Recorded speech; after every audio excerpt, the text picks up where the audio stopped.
Olá! Há 10 anos você imaginava que atualmente estaria reestudando o que sempre fez e estudando o que pode fazer para então atender a essa revolução nos sistemas de produção e continuar evoluindo no agro? Tudo bem se a resposta for não. Realmente é algo novo e que gera desconfiança. Mas quem no passado acreditou e investiu, no presente tem chance de se tornar líder no mercado. É o caso da Agrivale, uma plataforma de bioinsumos que antigamente era vista como um empreendimento nichado para atender um público muito específico. Agora pode ser a maior do segmento no mundo. Vamos saber mais com o Edismar Rezende.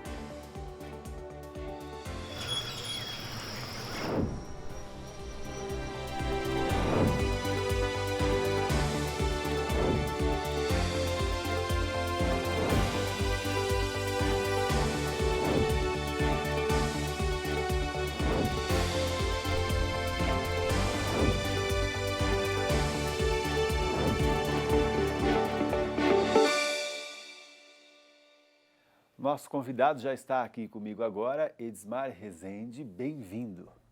Muito obrigado, Pablo. Edismar, eu já até destaquei na nossa abertura e quero, logicamente, saber de você, inclusive se vocês veem dessa forma, né? Há 10 anos, quando quase ninguém falava da sustentabilidade como quase que um mercado mesmo, né? Que ela mudaria tanto um negócio como o agro. Vocês já sabiam de tudo o que a gente viveria hoje? Pois é, esse olhar para o retrovisor sempre é mais fácil. Mas eu acho que o maior desafio, até pensando na Agrivale, a gente começou a olhar para isso há 20 anos. Mas muito ligado também aos princípios e à cultura da empresa, que era muito ligado ao foco no e do cliente. E aí a gente tem uma origem muito dos negócios, dos fundadores, ligados ao mercado também de HF, de hortifruti, né? E grande parte de produtores do Cinturão Verde de São Paulo eram nossos clientes. Infelizmente, eles estavam tendo que vender suas propriedades, abandonar as propriedades, porque o solo estava muito doente e o equilíbrio financeiro da produção não era favorável. E aí eles vendiam muitos para ir para o Japão, muitos japoneses, e a gente começou a procurar soluções. Não podemos aceitar isso, nós também até como produtores. E começamos a buscar, mas não tinha, né, a nomenclatura de sustentabilidade, a agricultura regenerativa como nós falamos hoje. E a gente começou essa visão de trabalhar, mas muito focado em levar uma solução para o produtor. Então, e aí consequentemente você teve, claro, o equilíbrio financeiro para fixar o homem no campo, mas também trazer alimentos mais saudáveis, mais sustentáveis para o consumidor. Então, essa mudança realmente foi acontecendo, a gente vendo a consciência coletiva aumentar ao longo do tempo, mas ela não era realmente presente e às vezes nomeada dessa forma como é hoje. O que deixa essa história ainda mais interessante, né? Então, porque não se via, no mercado lá na frente teremos essa oportunidade, vamos investir então, né, para conseguir no futuro ser um dos grandes, um dos maiores, estar à frente. Não, foi realmente uma necessidade de dia a dia que vocês identificaram. Sim, e aí dessa necessidade do dia a dia a gente começou a buscar pessoas que tivessem conhecimento e pudesse agregar ao grupo e trazer soluções juntos. E inclusive, então, no mercado de trabalho, tinham essas pessoas? Então, não era normal, o primeiro sócio que a gente traz, ele vem da Embrapa, era um embrapiano, né? E ele fazendo pesquisas. E aí o interessante é que ele era uma cabeça fora do lugar, assim, de buscar coisas fora do padrão. Tanto que o próprio orientador dele falava que a tese dele era muito ousada. Gerava um estranhamento na equipe, apesar de vocês quererem investir nisso. Sim, e aí esse ponto, na verdade, a gente acabou tendo um ambiente fértil para também essas pessoas começarem a mostrar suas teses e fazer os seus trabalhos.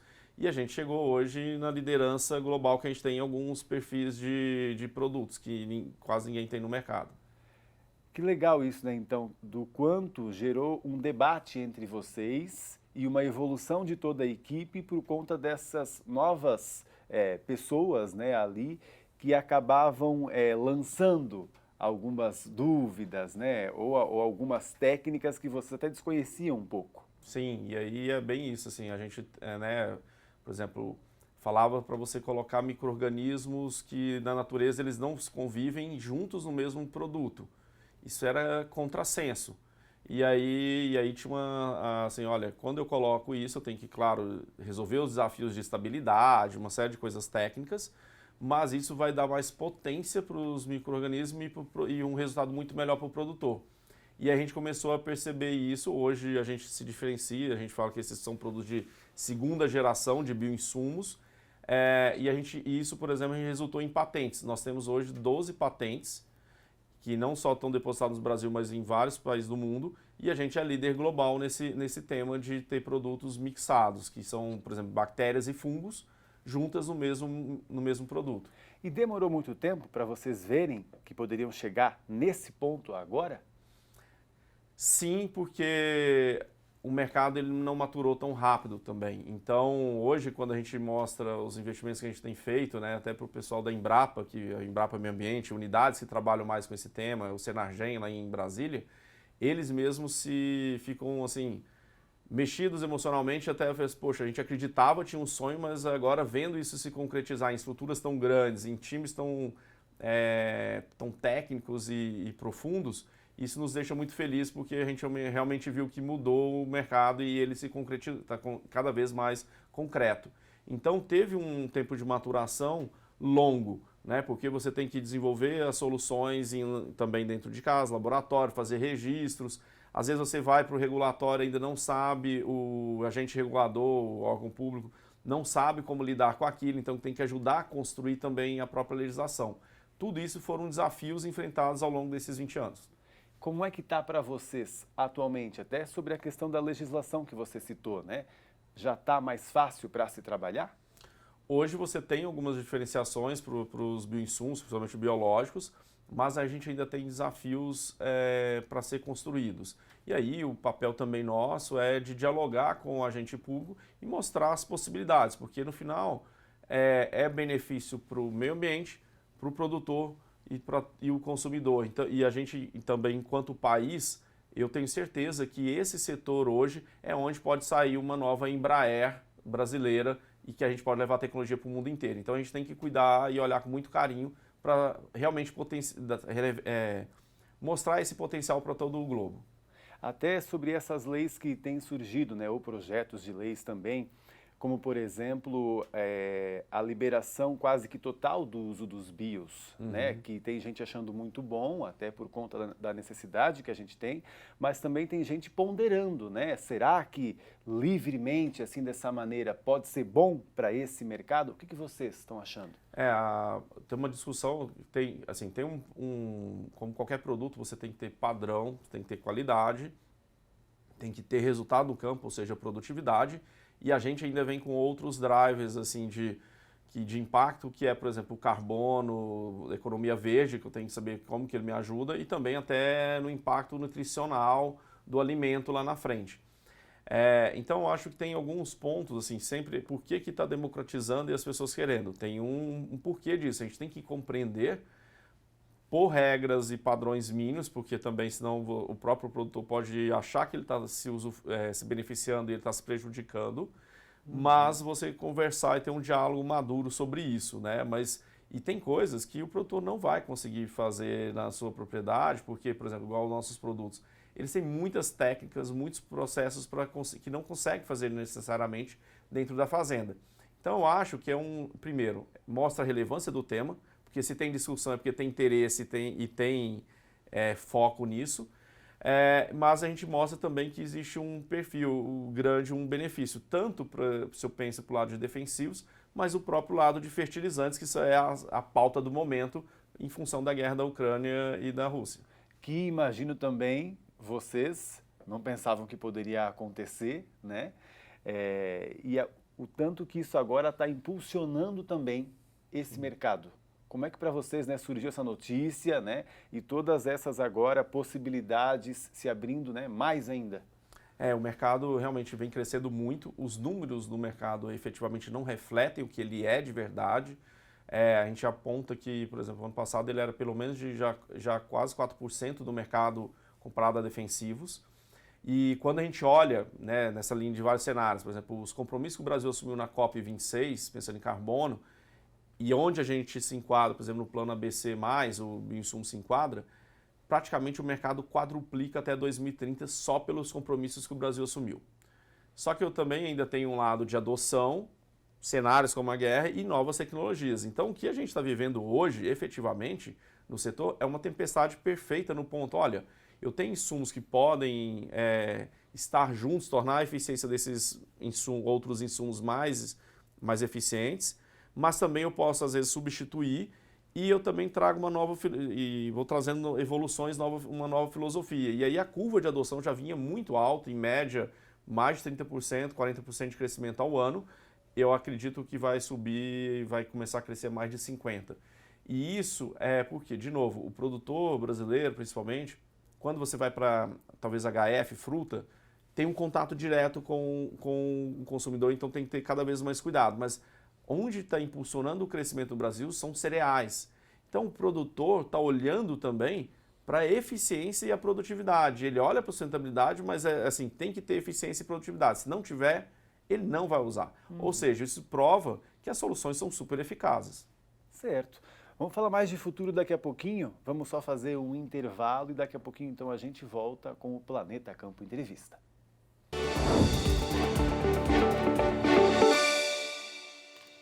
Planeta Campo Entrevista de volta hoje com o Edmar Rezende, que é conselheiro da Agrivale, uma empresa que está querendo se tornar a maior do mundo em bioinsumos. Só que esse mercado está muito aquecido, né, Edmar? Será que não tem mais gente também querendo ser o maior do mundo?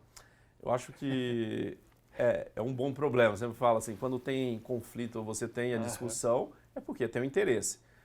A gente acredita muito no mercado. Eu, pessoalmente, já acompanho o desenvolvimento de 2 outras empresas há mais de 10 anos, então eu acredito muito. Acho que é um mercado que traz grandes benefícios e está ligado à pauta do futuro, seja do planeta, mas das pessoas, do clima, da alimentação. E, claro, as pessoas vão todas as pessoas estão se antenando a esse mercado, seja quem já está no mercado vendendo outros tipos de insumos, mas também pessoas que querem adentrar no mercado.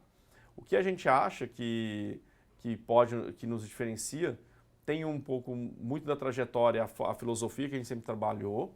Eu acho que a gente também já é líder de mercado e conduzindo o tema de mixagem de micro-organismos, que é a 2ª geração de produtos, e a gente já está desenhando a 3ª e a 4ª geração, né?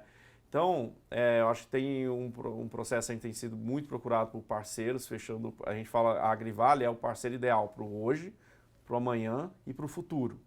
Pois eu tenho não só o que hoje atende o produtor de forma nos principais problemas dele, mas eu tenho uma esteira de produtos vindo com produtos para o amanhã e ainda tem toda uma estrutura de P&D, de pesquisa desenvolvendo, que eu estou pensando na 3ª, 4ª geração à frente. Isso me garante que eu tenha respostas no futuro, né? E a gente tem hoje, por exemplo, desafios que, se eu olho há 5 anos atrás no agro, não eram relevantes. Pois é. E entramos com biotecnologia, com uma série de outros parâmetros que muda essa dinâmica e a gente tem que estar muito atento a entregar, então, a solução adequada ao produtor. E a gente já vem exportando produtos e o principal é o seguinte, a agricultura tropical é a mais desafiadora do mundo. A gente tendo isso aqui, os produtos que a gente tem, e grande parte das pragas, das doenças que a gente tem aqui, elas também estão no mundo inteiro. Então, eu já estou no local mais desafiador, nós, né, estamos aqui enquanto brasileiros. As soluções que nós temos no portfólio da Agrivale já são globais. Porque, por exemplo, nematóide é um problema global, cada um de um perfil diferente, eficiente diferente. Mas pela amplitude, a forma de atuação dos nossos produtos, que pega, por exemplo, o ciclo de vida inteiro, enquanto o inseticida teria que pegar só quando tem um sistema neural instalado, isso me torna um produto global e permite que a gente avance. Então a gente almeja, tem essas ambições de ser, né, tá liderando o mercado global, mas também o valiosa, quando a gente fala valioso maior, mas é valioso no ponto de gerar valor para quem é nosso cliente, quem é nosso stakeholder, quem está junto conosco. Porque a gente não pode ter uma relação predatória. E aí, inspirado até na biologia, né, quando a gente vê as relações biológicas dos nossos próprios produtos, grande parte das relações da natureza se dão por colaboração e não só competição. Sim. Eu vi isso no material de vocês, achei bem legal mesmo. Até esse entendimento para vocês, né? Ele também foi se formando, acredito. Quando até você disse que de início nos estudos, né, gerou um debate na equipe que fez, né, se elevar, inclusive, esse tema, né, para um nível mais alto, tal. Como que vocês hoje veem a forma, né, que a natureza acaba ensinando muito lá dentro da empresa, né? É algo até de um valor de vocês hoje? Muito. Assim, o interessante é que a gente ficou... O nosso principal pesquisador, que é um dos sócios fundadores, ele tem mais de 30 anos só dormindo, acordando e pensando em bioinsumos. E ele fazia, já lá atrás, já fazia bioprospecção, que era ir em ambientes muito arredios, assim, eu vou para Caatinga, eu vou para lugares que tem ou muita umidade, um mangue, vários lugares, fazer bioprospecção, que era coletar micro-organismos e começar a analisar quais seriam os mais eficazes, que poderiam trazer características diferentes. E a gente fez, ao longo do tempo, a gente tem hoje uma coleção de 800 cepas, micro-organismos, só que isso é 3% de tudo que a gente analisou, ou seja, a gente teve que analisar 30 mil micro-organismos para chegar nessas 800. E hoje, praticamente, a gente usa só cepas nossas nos nossos produtos. Esse é um diferencial muito grande, porque eu tenho coisas muito diversas e diferentes que conseguem entregar resultados muito diferenciados. Então, às vezes, muitos que estão entrando no mercado, às vezes estão indo atrás de cepas já consolidadas, mas que é de acesso público. E a gente tem cepas muito boas, mas a gente tem buscado esse caminho de diferenciar, trazer coisas únicas para o mercado. E aí o nosso banco de cepas, o nosso trabalho de bioprospecção virou um grande ativo nosso. Certo, inclusive até sobre essa exploração, né, que a gente acaba descobrindo, cepas, né, esses ativos mesmo, naturais, como que vocês veem agora também a questão do plano dos fertilizantes, né? Esse possível avanço até para reservas naturais, para se conseguir esses bioativos, é uma necessidade realmente ou a gente pode explorar de uma outra forma? O Plano Nacional de Fertilizantes, ele tem um capítulo específico que chama Cadeias Emergentes, que vem, lá dentro tem bioinsumos, tem também nanotecnologia e alguns remineralizadores, mas no bioinsumos, o que é o ponto importante na hora de observar a reserva? Igual a gente sempre fala que a Amazônia é uma riqueza gigantesca que a gente ainda não explora, não conhece, porque você tem muito micro-organismo, você tem muitos animais, muitas plantas desconhecidas.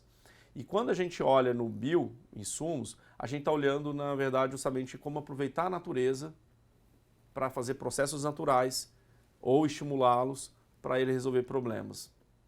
Então, eu não estou destruindo a natureza, eu estou muito, pelo contrário, estou potencializando algo que ela já oferta.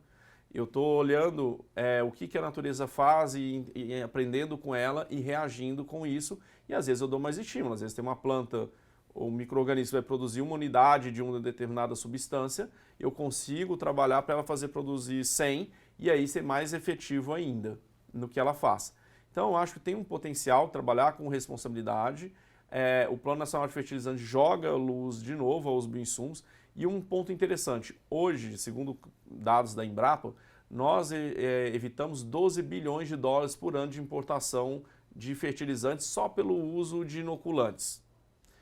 E enquanto a gente já está consolidado no uso de inoculantes, começou mais de 40 anos, principalmente no Paraná, que na época às vezes era até chamado de charlatanismo, os pesquisadores que começavam isso, a gente talvez está num outro viés de romper uma nova onda de inovação e de resultados para o agro, que às vezes ela pode ser incompreendida. Então a gente precisa trabalhar de uma forma legal, mas assim, o inoculante, e ele está dentro de bioinsumos, já mostrou que é possível.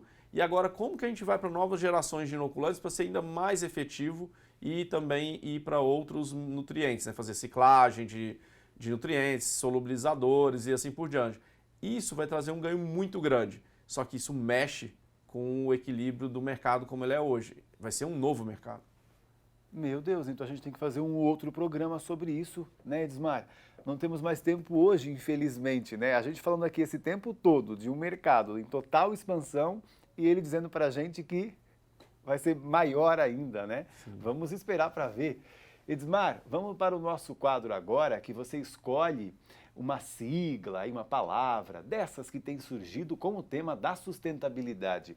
Qual dessas aí você acredita até que o nosso público, né, poderia ouvir um pouco mais, porque é importante, né, esse entendimento? Sim. Eu vou escolher a agropecuária regenerativa.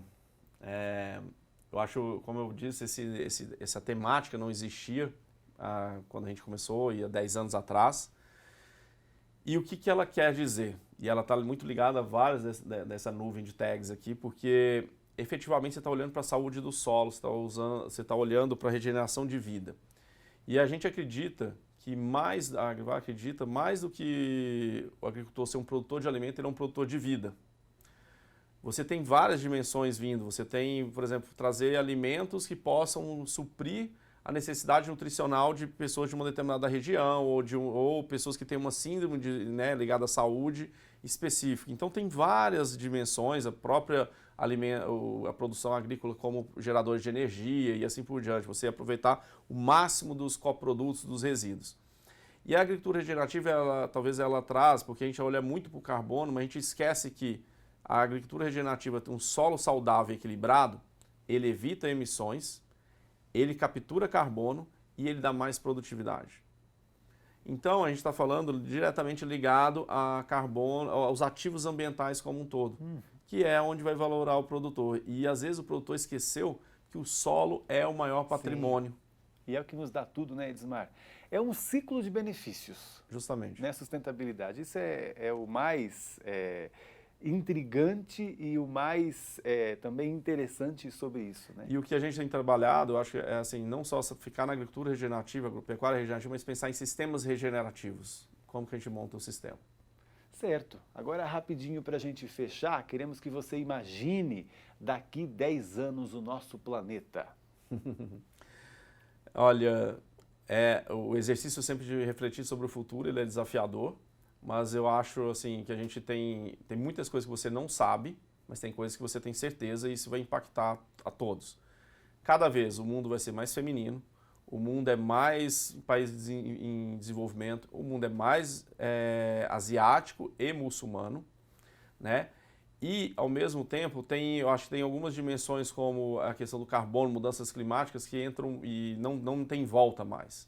Então, às vezes a gente acha que o agricultor acha que está longe, mas você tem que pensar o seguinte: de onde vem o dinheiro que você usa para fazer a agricultura, a sua lida? Vem de alguém que vai ter um questionamento sobre isso e às vezes você vai ser de forma indireta impactado. Então eu acredito que o mundo pode ter, né, infelizmente pode ter às vezes conflitos e tudo, mas tem temas que entram na agenda que não saem mais.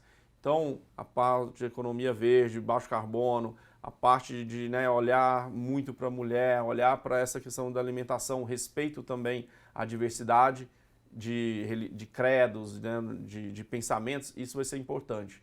E vai refletir no agro, porque é a pessoa quer uma alimentação mais individualizada. Então isso também joga oportunidades para o produtor para ele pensar em nichos de mercado para atender segmentos específicos. Isso gera mais valor também para ele. É o que a gente sempre tem dito também, né? Não precisa ter receio, não. Tem muita oportunidade aí, né? Sim, com certeza. E temos que trabalhar junto para isso. Com certeza, tem que ser juntos, realmente. Para funcionar, tem que ter união. Edmar, muito obrigado, viu? Pelas suas palavras, pelo seu conhecimento, né? Compartilhado aqui com a gente, foi muito bom. Muito obrigado, Pablo. Obrigado a todos. Até mais, até uma próxima. Esperamos você mais aqui, hein? Até mais. Tchau, tchau.